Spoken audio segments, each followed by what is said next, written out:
Aujourd'hui, nous allons parler du cours du Bitcoin, d'Ethereum, de XRP et de Solana. Mesdames et messieurs, il nous reste moins d'une semaine avant les prochains grands mouvements sur le marché des crypto-monnaies. Le cours du Bitcoin va-t-il chuter dans les prochains jours vers 45 000 dollars? Et y aura-t-il un retournement du marché des crypto-monnaies par la suite? Ou bien ce retournement du marché des crypto-monnaies se produira-t-il très prochainement? Commençons tout d'abord par le cours du Bitcoin. Ensuite, nous aborderons un événement économique majeur qui aura un impact considérable sur l'ensemble du marché des crypto-monnaies. Regardez ce que nous avons discuté dans les vidéos précédentes. Je vous avais dit que les chiffres trimestriels de Nvidia sortiraient mercredi et ils ont fait grimper le Bitcoin. Voyez où le cours du Bitcoin s'est arrêté sur les lignes rouges. Que sont ces lignes rouges? Ce sont des lignes de résistance d'où le cours pourrait chuter. Elles se situent entre 69 300 et environ 78 000 dollars.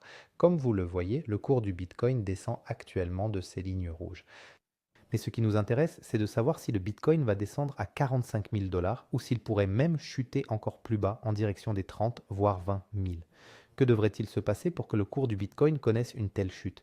Je vous ai déjà expliqué qu'actuellement, des négociations sont en cours entre l'Iran et les États-Unis. Aujourd'hui, ils ont mené le troisième round de négociations et s'ils ne parviennent pas à s'entendre, il est fort probable que nous assistions à une correction du marché des crypto-monnaies car il existe une forte probabilité d'une escalade du conflit entre ces deux nations. Et ce week-end et la semaine prochaine, au tout début de la semaine prochaine, il faudra être extrêmement prudent. C'est la fin du délai que Trump a imposé à l'Iran pour qu'il parvienne à un accord de paix. Autrement dit, s'il y a une escalade, il y a de fortes chances que le cours subisse une correction. Permettez-moi de vous proposer d'aborder d'autres événements économiques. Ainsi, hier, mercredi, nous avons eu la publication des résultats de Nvidia et le marché boursier a réagi en montant de manière significative. Puis, au mois de mars, plus précisément le 4 mars, d'autres résultats trimestriels d'entreprises américaines seront annoncés, ce qui promet également une certaine volatilité. Après cela, les publications des résultats trimestriels des entreprises américaines prendront fin et nous n'en aurons de nouvelles que dans 3 mois. Qu'est-ce qui est important d'autre? Les chiffres de l'inflation et du chômage sont importants. Ils seront publiés début mars. Nous en discuterons en détail dans les prochaines vidéos. Et la réunion de la Fed aura lieu le 18 mars. C'est aussi un événement très important. Pour ceux qui n'auraient pas vu la vidéo précédente, je vous montre à nouveau où se trouvent ces zones de support. Ils sont positionnés entre 70 000 et 55. Ces lignes de couleur jaune et bleue nous indiquent clairement les niveaux de support.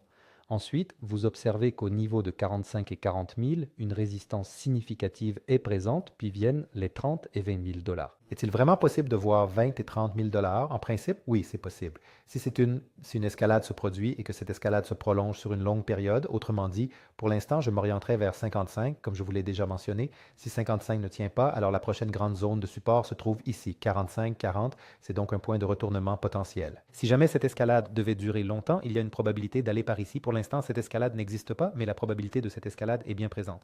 Mais regardez comment cela va se passer. C'est-à-dire, si le cours venait à chuter, il y aura obligatoirement une phase de consolidation du cours, une consolidation similaire à celle que nous avons eue ici.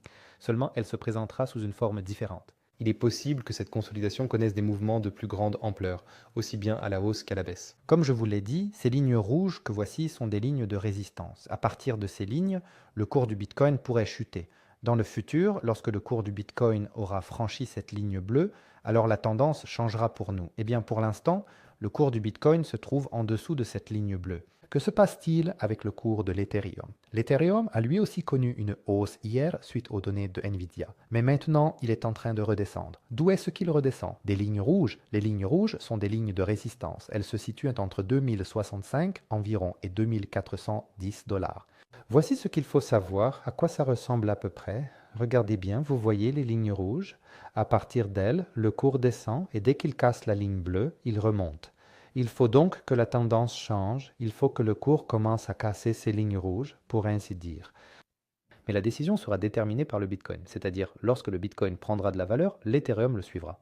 Ce qui nous intéresse, c'est de savoir où l'Ethereum s'arrêtera s'il y a une correction du Bitcoin. Si jamais le Bitcoin descend à 55 000 dollars, alors l'Ethereum s'arrêtera approximativement ici, 1440. Si le Bitcoin descend à 50 000 dollars, alors l'Ethereum se trouvera approximativement ici, 1250. Ensuite, on aura 1082 dollars, puis 880 et 877 dollars. Ce sont là les niveaux de support et les points de retournement potentiels s'il y a une escalade du conflit. Que se passe-t-il avec le cours du XRP? Le XRP a également connu une légère hausse, mais comme vous pouvez le constater, il repart à la baisse depuis les lignes rouges. C'est-à-dire que la ligne rouge est notre ligne de résistance. Rappelons les zones de support au cas où il y aurait une escalade du conflit. Si le prix du Bitcoin venait à chuter jusqu'à 55 000 $, alors le XRP se stabiliserait approximativement à ce niveau, 95-100. La zone de support suivante se situerait ensuite autour de 80-100, et si le cours du Bitcoin tombait à 45 000 $, le XRP s'arrêterait alors ici aux alentours de 66-6700. Nous avons salé maintenant une zone de support à 5600. Ces zones, je les ai créées pour que vous compreniez où se stabilise le XRP. Pour le XRP, il n'y a rien d'autre à ajouter pour l'instant. Il est aussi sous la ligne bleue, c'est-à-dire en tendance baissière. Qu'est-ce qui s'est passé d'important concernant Solana? Solana, à l'instar de la plupart des autres altcoins, a connu une hausse significative. Elle s'est ensuite arrêtée sur ce que l'on appelle les lignes rouges. Ces lignes rouges représentent des niveaux de résistance clés, précisément à 88 $ et 105 $. À partir de ces seuils, il y a une forte probabilité de correction. Et en ce moment même, cette correction est effectivement en cours. Ce qui nous intéresse, c'est où Solana s'arrêtera si une escalade se produit entre l'Iran et les États-Unis. Quand le Bitcoin atteindra 55 000 $, Solana s'arrêtera approximativement ici, à 56 $. Ensuite, il y a une zone de support à 47, 48 $ et 40 $. Puis, nous avons la dernière zone de support à 33 $. Elle nous sera nécessaire si le Bitcoin venait à chuter d'environ 40 000 $. Donc, comme je l'ai mentionné, les lignes rouges représentent les résistances et la ligne bleue est la ligne de tendance, c'est-à-dire que Solana se trouve encore dans une tendance baissière. La tendance n'a pas encore changé. Je répète, les chiffres du chômage sont importants. Les données d'inflation US sont importantes. Les résultats trimestriels de la semaine prochaine sont importants. Un accord de paix est nécessaire. Nous devons en voir un entre l'Iran et les États-Unis. S'il n'y a pas d'accord de paix, il y a un risque de correction.